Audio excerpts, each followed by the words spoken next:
gugurnya Aryo Penangsang. Aryo Penangsang adalah adipati yang berkedudukan di Kadipaten Jipang Panolan, Jawa Tengah.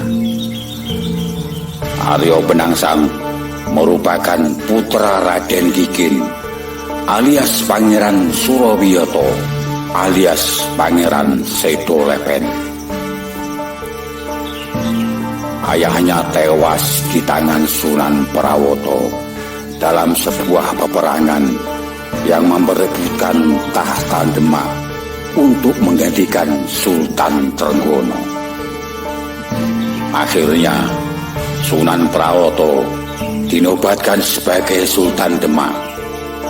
Aryo Penangsang ingin merebut tahta Demak dari Sunan Prawoto.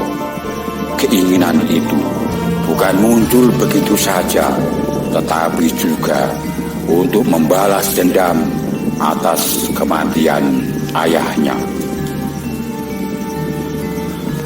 Akhirnya ia mengutus pembunuh bayaran untuk membunuh Sunan Prawoto. Ia berharap setelah Sunan Prawoto meninggal, tahta jatuh ke tangannya. Rupanya harapan Aryo Penangsang meleset. Tahta Demak justru jatuh ke tangan menantu Sultan Trenggono, Mas Karebet alias Jokondingir alias Sultan Hadiwijoyo. Dalam pemerintahannya, Sultan Hadiwijoyo memindahkan kerajaan ke Pajang dan mengganti nama menjadi Kesultanan Pajang, sementara Demak menjadi kabupaten yang dipimpin Adipati Aryo Panggiri. Dendam Aryo Penangsang semakin berkobar mengetahui hal tersebut. Lalu ia mengutus seorang utusan Jipang untuk membunuh Sultan Hadiwijoyo.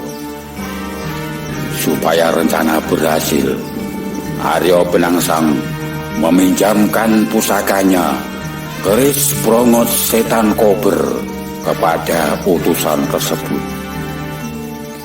Namun utusan tersebut tidak berhasil membunuh Sultan Hadiwijoyo. Dia malah disuruh pulang dan diberi hadiah. Mengetahui hal tersebut, Aryo Penangsang murka dan hampir membunuh utusan Jipang tersebut. Namun kemarahannya berhasil diredakan oleh Sunan Kudus yang bijaksana. Sunan Kudus yang membela Aryo Penangsang menyusun rencana untuk membunuh Sultan Hadiwijoyo dengan berkedok, seolah mendamaikan Aryo Penangsang dengan Sultan Hadiwijoyo. Lalu Sunan Kudus mengumpulkan mereka berdua di rumahnya. Sunan Kudus telah menyusun rencana menyediakan kursi yang telah diberi Raja Kolo Cokro, Raja Kesialan, sebagai tempat duduk Sultan Hadiwijoyo. Namun Ki Ageng Pemanahan yang datang bersama Sultan Hadiwijoyo berhasil mengingatkan agar Sultan tidak duduk di kursi tersebut saat mereka sampai di rumah Sunan Kudus. Tanpa sengaja, kursi itu malah diduduki Aryo Penangsang. Pertemuan yang sedianya menjadi kesempatan Aryo Penangsang untuk membunuh Sultan Hadiwijoyo pun urung. Malah terjadi duel antara Sultan Hadiwijoyo dan Aryo Penangsang yang kemudian dilerai oleh Sunan Kudus. Arya Penangsang merasa dibohongi oleh gurunya Sunan Kudus. Namun Sunan Kudus mengingatkan kelalaiannya menduduki kursi yang seharusnya diduduki Sultan Hadiwijaya. Arya Penangsang tersungkur lemas. Sultan Hadiwijaya yang mengetahui kesialan Arya Penangsang bermaksud melakukan penyerangan balik. Penyerangan balik yang dipimpin oleh Senopati, yaitu Danang Sutawijaya, yang juga anak Ki Ageng Pemanahan sendiri. Dalam penyerangan balik tersebut, Ki Ageng Pemanahan merundingkan bersama Ki Juru Amartani. Oleh Ki Juru Amartani, Sutawijaya disarankan menggunakan kuda betina putih untuk menggoyahkan kuda Gagak Rimang tumpangan Arya Penangsang. Selain itu, serangan dilakukan di bantaran Sungai Bengawan Sore. Arya Penangsang yang baru menyelesaikan tirakat meradang saat menerima surat tantangan dari Kesultanan Pajang. Tanpa berpikir panjang, ia akan menghadapi serangan Pajang.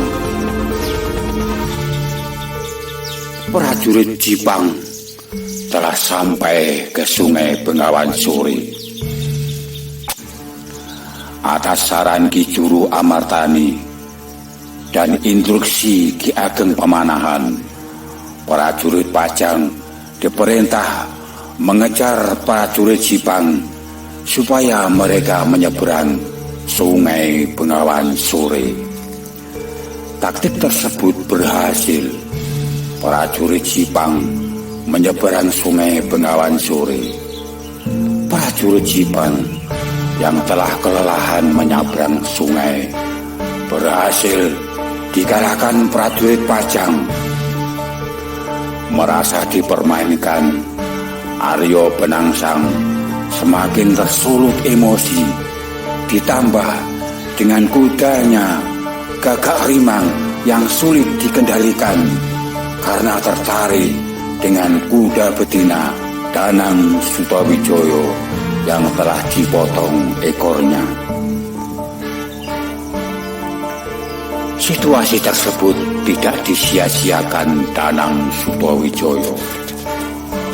Ia langsung menghunus tombak Kiai Plaret, senjata wasiat Sultan Hadiwijaya, ke perut Arya Penangsang hingga ususnya terburai berlumuran darah.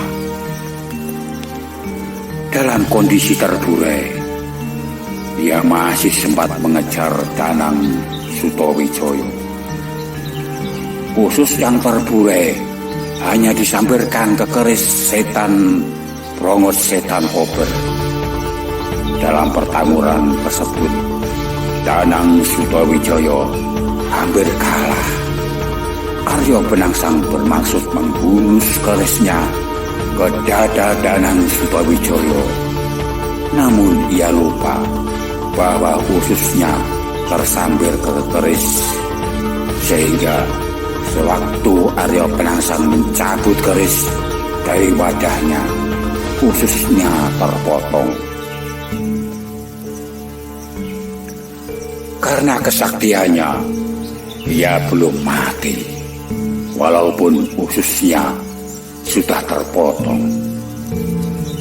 Ia hanya diam, tak bergerak.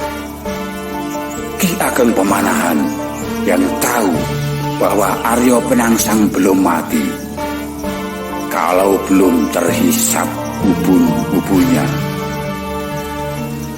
Lalu Danang Sutawijaya melaksanakan perintah ayahnya untuk menghisap ubun-ubun Aryo Penangsang. Seketika Aryo Penangsang gugur.